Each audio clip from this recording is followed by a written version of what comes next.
पीले नाम का प्याला चाना अग्नि मंद पड़ा। चाना क्यों मंद गिरना चाहते हो? क्योंकि चाना एक ऐसी चीज़ है जो इंसान को, चाना कुछ दूसरा रूप मन का ही कह सकते हो, क्योंकि सारी की सारी जितनी भी कल्पना या जितनी भी सोच, जितने भी ख्यालात, विचार जो भी पैदा होते मन से होते हैं। और उनमें सबसे ज़्यादा चाना एक ऐसी चीज़ है जो इंसान को किसी भी शक्ल पर रुकने टिकने नहीं देती। इसकी कि मृगी तृष्णा जैसी हालत है, कुछ मिल जाता है तो आगे सोचती है, और मिल जाता है तो उससे आगे सोचती है, वो मिल जाता और आगे सोचती है। और जब ऐसी आदमी को लगन जब लग जाती है, अगर भक्ति की ओर तो लग जाए तो उसको पार उतार देगी, लेकिन संसारी पदार्थों की ओर लग गई तो उसको और ज़्यादा परेशान कर देगी। इसलिए ये वचन फरमाया कि नाम का प्याला पीले, जिसके कारण चाना अग्नि है। अग्नि जो जो आगे बढ़ती जाती है उतना ही वो, जैसे कही है ना कवि साहब की वाणी में, आगे आगे धोने लगी पीछे हरियर, कि ये आगे आगे धोने लगी, जहाँ जहाँ आग लग जाती है सफाया करती है, चलती है, गीला सूखा आला सब की ही तबाह कर देती है, जला देती है। तो ये चाना अग्नि उसके कारण मरी नहीं, बंद नहीं, मंद पड़ेगी। क्यों? अगर चाना इंसान की खत्म होगी, मन जिस इंसान का मर गया वो किसी का भी नहीं रहता। चाना रखिक राम नाम की, चाना तो हुई ना, चाना तो रखनी पड़ेगी। चाह नहीं तो फिर आदमी आगे बढ़ेगा ही। चाना तो होगी, लेकिन एक चाना दुनिया में बांधने वाली है, एक चाना है संसार से छुड़ाने वाली। तो नाम का प्याला पीने के बाद में चाना जो रहेगी वो नाम की ओर लगन लगाने वाली होगी। इसीलिए शास्त्रों में लिखा है कि चा चमारी टूरी और चा नीचों के नीच, तू आप ही खुद ब्रह्म था जो चा ना होती बीच। ये अगर चाना नहीं होती तो इंसान स्वयं ब्रह्म है, ब्रह्म तक तो उसकी पहुंच है ही। लेकिन ये चाना के कारण क्या हो गया कि ब्रह्म नहीं, ये इंसानियत से भी गिर गया। जो इंसानी गुण थे वो भी इसके छूट गए, त्याग गए।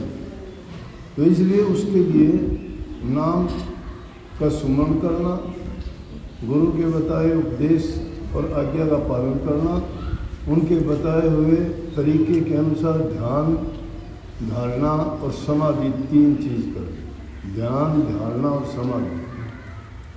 जब इन तीन चीज़ों की ओर उसकी लगन पक्की लग जाती है तो जीव अपने कल्याण की ओर बढ़ना शुरू हो जाता है। जब तक ये चाह नहीं जगेगी ना मन में, तब तक यूँ समझो कि कोरी कल्पना की बात है। लेकिन उससे पहले भी हमें बहुत चीज़ों की ज़रूरत पड़ती है जिस पर मैं जोर दिया करता हूँ। और वो चीज़ है कि पहली चीज़ है कि इंसान एक अच्छे इंसान बने। नंबर 2, घरों में सुख शांति रखे। तीसरी चीज़, माँ बाप की, बूढ़े बुजुर्ग की, दुखी गरीब की, ज़रूरतमंद की सेवा करें। वो सेवा के बाद में फिर गुरु की सेवा, संगत की सेवा, सत्संग की सेवा, फिर समाज की सेवा है। उस सेवा के लिए आदमी तन से, मन से, धन से, तीनों प्रकार से समर्पित हो। और जब इन क्रियाओं से गुजर जाता है जो इंसान, उसके साथ साथ यूँ समझो कि दूसरी तरफ जो हरियल होने का तरीका है, जो अच्छे गुणों की शुरुआत है वो होती चली जाती। जब तक अच्छे गुण इंसान में नहीं आते तो तब तक वो भक्ति के मार्ग पे नहीं चल सकता। हाँ, रुकावट बहुत आएंगी। यूँ समझो कि जिस दिन चलना शुरू कर दोगे उसी दिन से तुम्हारे साथ में जो समस्या है वो बढ़नी शुरू हो जाएगी। वो तुम्हारा रास्ता रोकने की कोशिश करेगी। वो शुरुआत कहीं और कहीं से नहीं, तुम्हारे घर से ही शुरू हो जाएगी। आदमी हो तो पत्नी तुम्हें दुखी करना शुरू कर देगी, पत्नी है तो आदमी दुखी करना शुरू कर देगा। ये एक ज़रूरी चीज़ है, क्योंकि जहाँ तुम फसल बोते हो वहाँ खरपतवार अपने आप पैदा हो जाती है। अच्छे गुणों को अपनाने के लिए इंसान को बहुत कुछ हिम्मत, साहस, धैर्य और लगन और सख्त मेहनत की ज़रूरत पड़ती है, तब जाके उसका फल प्राप्त होता है। लेकिन जो अनवांटेड पेड़ हैं, जैसे कि झाड़ी, कीकर, जांटी, कटीली झाड़ियाँ, उनको उगाने की ज़रूरत नहीं, वो तो अपने आप ही पैदा हो जाए। बुराइयाँ और बुरे विचार और ख्यालात और पाप कर्म ये इंसान के दिल में बिना बुलाए भी आ जाएंगे। और फिर नहीं तो तुम्हारा संग, तुम्हारा साथ, तुम्हारा खान पान, तुम्हारी रिहाइश, तुम्हारा आसपास का वातावरण आपको सिखा देगा। सीखने की भी ज़रूरत नहीं है, सीखने की ज़रूरत नहीं, उनको अपने आप आ जाएगा, व्यवहार में आ जाएगा, उनसे बोलचाल में, उनसे बर्ताव में, उनके लेन देन में, उनके पास बैठने से, देखने से भी आ जाएगा। ये ऐसा छूत का रोग है कि उसका पता नहीं चलता इंसान को, और उसकी खुजली जो है पास बैठने से ही शुरू हो जाती है। समझ गए ना? तो उन बुराइयों को तो हम फिर जब लग जाती हैं तो छुटाना बड़ा कठिन होता है। जिस प्रकार से अच्छे गुणों को अपनाना कठिन है ना, उससे भी ज़्यादा कठिन है कि बुराइयों को त्यागना। नहीं त्याग सकते, फिर इंसान की वो आदत बन जाती है, प्रकृति बन जाती है।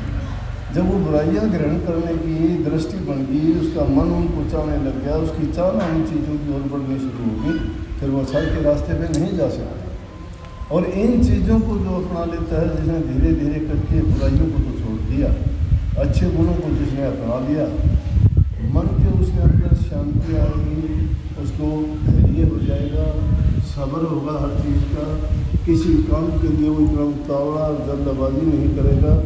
धीरे धीरे जो इंसान करना चाहता है, संतों का उनके लिए वचन है कि धीरे धीरे रे मना, धीरे सब कुछ होए, मानी सींच सो बड़ा ऋतु आए पर। अपनी जल्दबाजी से ऋतु आने पर फल मिलता है। इसलिए काम करते चलो, ये जल्दबाजी करने की, ये कोशिश करने की कि मुझे शब्द सुनाई दे दे, मुझे प्रकाश दिखाई दे जाए, मुझे लोरी गुरु मिल जाए, मुझे सीधी शक्तियाँ आ जाए, ना परवाह करो क्यों आ जाए, किस लिए आ जाए। तुम वो करने की प्रयास करो जो तुम आसानी से कर रहे हो। अच्छा करने की कोशिश करो, वो तो उसके पीछे अपने आप लगे आ जाएंगे जब तुम करोगे। तो अगर नहीं करोगे, चाहते हो तो काल्पनिक होगा, कल्पना होगी तुम्हारी, आएंगी नहीं, कल्पना करके दिल में अब पैदा कर लो। कोई कह दे मैं राजा हूँ, बादशाह हूँ, बड़े बैठे रहो, बादशाह हो तुम। कहाँ है सेना, कहाँ है तुम्हारा शासन, कहाँ है प्रजा, कहाँ चलता है तुम्हारा हुक्म, तुम्हारे ऊपर ही नहीं चलता। तो ये कोरी कल्पना से ना बनो, कल्पनाओं से ना बनो, ख्यालात से ना बनो, सपने में ना बनो। दिन के अंदर सपने देखने छोड़ के वास्तविकता में उतरो। और वास्तविकता में कब उतरोगे? जब तुम गुरु के वचन की आज्ञा में चलो। गुरु के वचन के बिना आज तक कोई भी नहीं गया। जिसने गुरु का वचन उन्होंने दिया वो कहीं बख्शा नहीं गया। बख्शे तो गुरु बख्श सकता है, वो किसी बस की बात, किसी के बस की बात नहीं। जिस राम के रुके मारते उन आवाज़ देते हुए इतनी ज़ोर शोर से, वो राम किसी को आके हाथ पकड़ के नहीं कहता बेटा कोई बात नहीं, तेरे को माफ़ कर दिया। वो राम किसी ने नहीं देखा है। चाहे किसी के धर्मदेवता से पूछो, किसी संत महात्मा से पूछो, वो है तुम्हारे ख्यालात में, तुम्हारे जीवन में उतर जाता है। उसके गुण तुम में आ जाते हैं, वो तुम्हारा ही रूप बन जाता है। उसका तो रूप वो हर जगह जब है तो उसको दूर कैसे भगा दिया हमने? हमारे ख्यालात में ही नहीं है। पाप कर्म करते हुए नहीं देखते, कहाँ है? जब तुम्हारा अपना आप टिकाव होगा, जब एकांत में बैठ के तुम अपने आप में सिमट के जब उसको ध्यान को और शब्द का अभ्यास करोगे, और जब उन रूहानी मंडलों में पहुंचोगे, जब पता लगेगा तुम्हें कि वो भी कुछ भी नहीं है, तुम भी कुछ भी नहीं है। जो है सो है ना। वो जिसको रामायण का चल बिन पर सुन बिन काना, कर बिन काम कर विधि नाना, अन्न रहित सकल रस भोगी, बिन रस न वक्ता बड़े योगी। ना उसको पैर है, न जबान है, न हाथ है, न बोलता है, न चलता है, फिर भी सब कुछ करता है। इंसान को जो खुदा ने इतना तकड़ा उपहार दिया कि उसको इंसान बना दिया। तुलना करके देखो इंसान में, हमारे बराबर है कोई? हमारे बराबर है क्या? दर्पण में देख के ये सोचा करो कि हमारे बराबर है क्या कोई? नहीं। परंतु ये दुष्ट आंखें नहीं दूसरों को देखती है, अपने आप को नहीं देखती। ये दूसरों को देखती है, अपने आप को नहीं देखती। अपने आप को देखने वाली यहाँ है, उसकी ओर नहीं मुड़ते। यहाँ का मतलब वो कहाँ बुद्धि के पीछे दोनों आँखों के मध्य में, उसको कब देखोगे? रास्ता गुरु ने बता दिया, फिर गुरु पर भी डिपेंड ना रहो, जो करेगा गुरु करेगा। गुरु ने कर दिया जो करना था, गुरु ने भेज दे दिया, तुम्हें टिकट दे दी, रेल तैयार खड़ी बैठ गया। गुरु की बात तो मानी ही नहीं, गुरु ने तो वीजा दे दिया तुम्हें, जाओ। अब सब कुछ लेने के बाद में तुम बैठे रहो और वो नहीं करोगे, कहाँ जाओगे? मंजिल तुम्हारे पास चल के नहीं आएगी।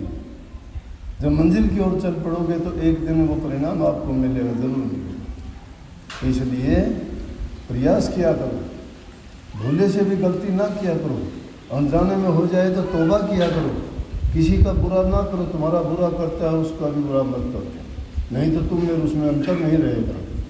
तुम बस सिर्फ देखा करो कि कुदरत का खेल क्या है, कि जो इंसान जैसा कर्म करता है उसको फल मिलेगा। लिखवा लो मेरे से, ना कोई बचा ना बचेगा।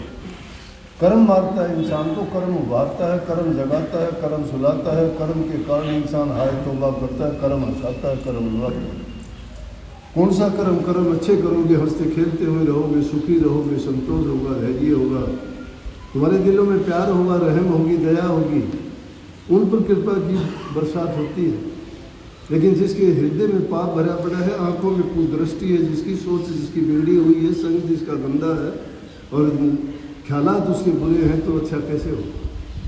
इन चीज़ों को सुधारो, फिर अगर कमी आ जाए मेरे पास आएगी, ये गारंटी की मैं करता हूँ। बहुत बहुत आशीर्वाद सबको, दर्शन हो गए, आशीर्वाद।